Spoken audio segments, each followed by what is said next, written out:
Good morning, mushrooms. Today we're talking about lion's mane, and we're going to do a little bit of a harvest. This is our first production block of lion's mane that we've been able to grow to full maturity. This is our first flush on our 5-pound block, and as you can see, we have some pretty amazing looking fruit here. I can't wait personally to throw this on the fryer, cook it up. Now that's not the only thing we're looking at today. We're also looking at a Black Pearl King that is not fruiting. Now this mushroom requires, 65 to 60 degrees to fruit. Some people throw it in their fridge overnight. I thought I would just be cheeky and throw it in a bag, see if it would grow.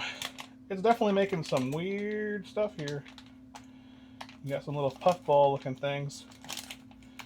But, as you can see, it's not really fruiting as you would hope it would. And, that's mold. So we're not going to keep this in the room. We're going to take this outside and it's going to become worm food in our garden.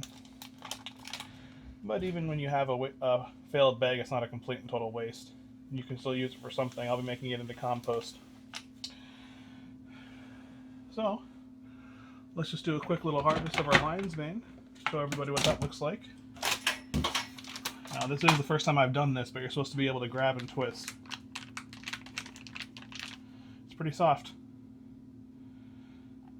And I'm using my other hand that I wasn't handling the mold with, by the way, if anybody's noticing that. Comes apart pretty easily. This is going to be a big one right here. Oh, maybe not. It's kind of like layered on top of each other.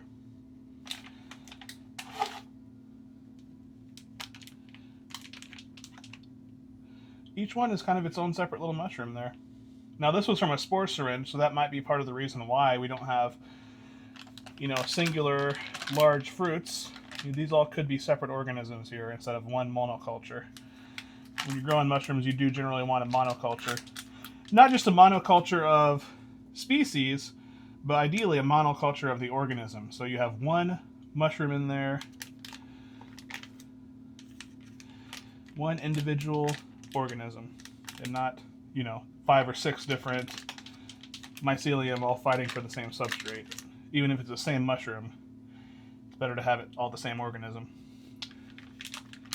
So, that's what we got from our first flush.